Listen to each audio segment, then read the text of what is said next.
My dear friends, നിങ്ങളുടെ മനസ്സ് ആകെ കലങ്ങി മറിഞ്ഞിരിക്കുകയാണോ? അല്ലെങ്കിൽ ഒരു ശൂന്യമായ അവസ്ഥയിലാണോ നിങ്ങൾ? ജീവിതം തന്നെ ഒരു അനിശ്ചിതാവസ്ഥ എന്ന് പറയും. ആരും സ്നേഹിക്കുന്നില്ല എന്നുള്ളൊരു തോന്നൽ, നേടാനാണെങ്കിൽ ഒന്നും തന്നെ ഇല്ല. കഴിഞ്ഞ കാലങ്ങളിലേക്ക് നോക്കുകയാണെങ്കിൽ കുട്ടിക്കാലം, കൗമാരം, യൗവനം, വിദ്യാഭ്യാസകാലം, വിവാഹ ജീവിതമൊക്കെ ഒരു നിർവികാരയായി ഞാൻ ജീവിക്കുകയായിരുന്നോ എന്നുള്ള ഒരു തോന്നൽ എനിക്കുണ്ട്.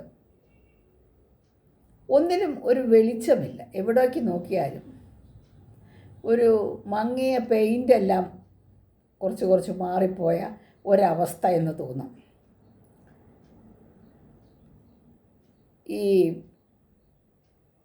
പെയിൻ്റെല്ലാം മാറിക്കഴിഞ്ഞാൽ ആ ഭിത്തിയിലോട്ട് നോക്കുമ്പോൾ ഇനി പെയിൻ്റ് അടിക്കണം എന്ന് തോന്നുന്നില്ലെങ്കിൽ നമുക്കൊരു പ്രതീക്ഷയില്ല എന്നുള്ളതാണ്. അതിന് നമ്മൾ സാധാരണ രീതിയിലൊന്ന് കഴുകി നോക്കുമ്പോൾ കുറച്ചുകൂടെ ഒരു തെളിച്ചം കാണും. പക്ഷേ വൃത്തിയായിട്ട് കഴുകും തോറും തെളിച്ചം കൂടി വരും. അതിന് മനസ്സിലൊരാഗ്രഹം വേണം. അതല്ലെങ്കിൽ എൻ്റെ കൈ കഴിക്കുന്നു എന്ന് പറഞ്ഞാൽ അത് നിർത്തും. ഇതിനെക്കുറിച്ച് അറിയാവുന്നവരുമായി ഏത് പെയിൻ്റ് അടിച്ചാൽ എന്നൊക്കെ നമ്മൾ ഡിസ്കസ് ചെയ്യുന്നത് പോലെ നമ്മുടെ മനസ്സിലെ ഓരോരോ വിചാരങ്ങളും വികാരങ്ങളും നമുക്ക് വിശ്വസിക്കാമെന്ന് തോന്നുന്ന ഒരാളുമായിട്ട് ചർച്ച ചെയ്യണം.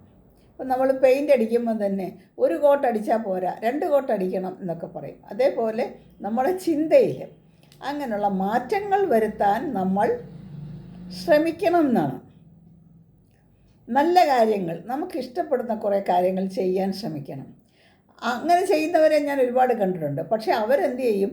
ബാക്കിയുള്ളതിനെ മുഴുവൻ അവോയ്ഡ് ചെയ്തുകൊണ്ട് തനിക്കിഷ്ടമുള്ള കാര്യം മാത്രം ചെയ്യും. അത് പറ്റില്ല. അങ്ങനെ ആകുമ്പോൾ പിന്നെയും നമ്മൾ ഒരു ഒറ്റയാനായി മാറുകയാണ് ചെയ്യുന്നത്. ഇവിടെ നമ്മൾ ആരെങ്കിലുമായിട്ട് സംസാരിക്കണമെന്ന് പറയുമ്പോൾ അവർ പറയുന്ന ചില കാര്യങ്ങളൊക്കെ നമ്മൾ ശ്രദ്ധിക്കണം. നമ്മുടെ ഓർമ്മ എന്ന് പറയുന്ന ബാങ്കിൽ നമ്മൾ കുറേ കാര്യങ്ങൾ ശേഖരിച്ച് വച്ചിട്ടുണ്ട്. അതിൽ നിന്ന് നമുക്ക് ആവശ്യമുള്ളത് മാത്രം, നമുക്കെന്ത് വേണം അതിനെ മാത്രം പിൻവലിക്കുക. സാഹചര്യങ്ങളുടെ സമ്മർദ്ദമൊക്കെ നമുക്ക് ഒരുപാടുണ്ടായി എന്നൊക്കെ വരും. പക്ഷേ അതിനൊന്നും നമ്മൾ ചെവി കൊടുക്കാൻ പോയ കാര്യം പറ്റില്ല. നമുക്കെന്താണ് ആവശ്യം? നമുക്ക് മുന്നോട്ട് പോകണമോ? നമ്മൾ ജീവിച്ചേ മതിയാകൂ എന്നുള്ള ഒരു തോന്നലും. സാഹചര്യം കൊണ്ട് നമ്മളെ പലതിലേക്ക് നയിച്ചു കഴിഞ്ഞാൽ പിന്നെ നമ്മളെ കൂട്ടുകാരുടെ ഇൻഫ്ലുവൻസിലൊക്കെ ആയിട്ട് നമ്മുടെ സ്വഭാവത്തിന് തന്നെ നമുക്ക് മാറ്റം വരുത്തേണ്ടി വരും. നമുക്കൊരു രോഗിയാകാതിരിക്കാനും മാനസികവും ശാരീരികവുമായ രോഗിയാകാതിരിക്കാനും സുഖമായി ജീവിച്ചു പോകാനുമുള്ള ഒരവസ്ഥയിലേക്ക് തിരിയണം.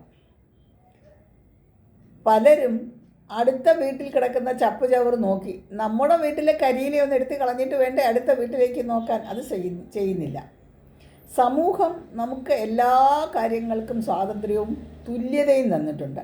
നമ്മളെപ്പോലെ തന്നെ മറ്റുള്ളവരും ഇമ്പോർട്ടൻ്റ് ആണെന്ന് നമ്മൾ കരുതുമ്പം നമ്മളും അവരും തമ്മിലൊരു ബാലൻസ്ഡ് ആയിട്ടുള്ള ലൈഫ് അറിയാൻ സാധിക്കും. അങ്ങനെ വരുമ്പോൾ ശാരീരികവും മാനസികവുമായ ഒരു നല്ല ആറ്റിറ്റ്യൂഡ് നമുക്ക് ഉണ്ടാക്കിയെടുക്കാൻ സാധിക്കും. അവരെ കാണുമ്പോൾ ഒന്ന് പുഞ്ചിരിക്കുക, നമുക്കൊരു നഷ്ടവുമില്ല. അതുതന്നെ നമ്മളെ മാറ്റിമറിക്കും. ഈ എപ്പോഴും നമ്മുടെ കുറവുകൾ മാത്രം, നമ്മളെ ആരും അംഗീകരിക്കുന്നില്ല, നമുക്കിതൊക്കെയാണ് കുറവ് എന്ന് മാത്രം ചിന്തിച്ചു കൊണ്ടിരുന്നാലും നമുക്ക് വീണ്ടും നമ്മുടെ മനസ്സ് ശരിയല്ലാതാക്കും. നമുക്ക് ആവശ്യം എന്താണ്? നമുക്കെന്താ അവകാശം ഈ ഭൂമിയിലുള്ളത്? നമ്മുടെ വീട്ടിൽ നമുക്ക് എന്താണ് അവകാശം?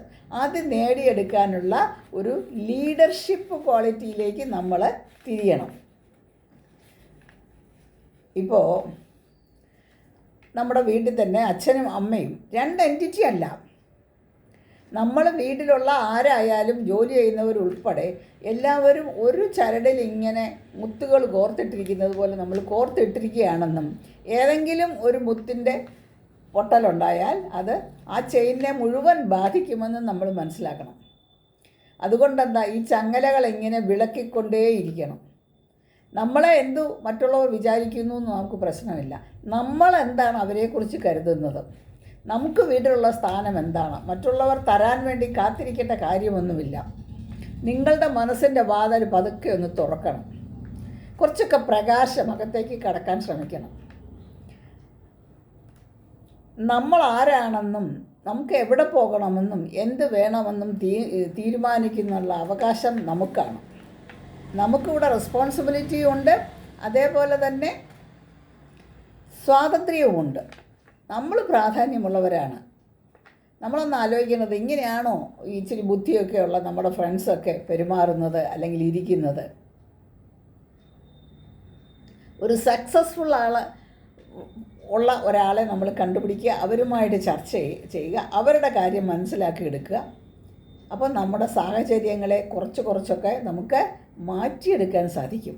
മറ്റുള്ളവരുടെ സന്തോഷത്തേക്കാൾ നമ്മുടെ സന്തോഷമാണ് നമുക്ക് വലുത് എന്ന് വരുമ്പോൾ നമ്മളോട് അടുക്കുന്നവരെല്ലാം അവരും സന്തോഷം ഉണ്ടാക്കിക്കൊള്ളും. നമുക്ക് ജീവിക്കാനുള്ള ആഗ്രഹമാണ് വേണ്ടത്.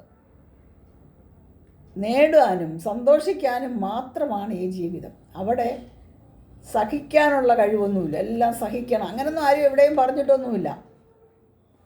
നമ്മുടെ അവകാശങ്ങൾക്ക് വേണ്ടി പൊരുതുക, നമ്മൾ ജീവിക്കുക. അവിടെ പരാജയവുമില്ല, സഹനവുമില്ല. നമുക്കൊരു കാര്യം മാത്രമേ ഉള്ളൂ, അത് നേടുക എന്നത് മാത്രമാണ്.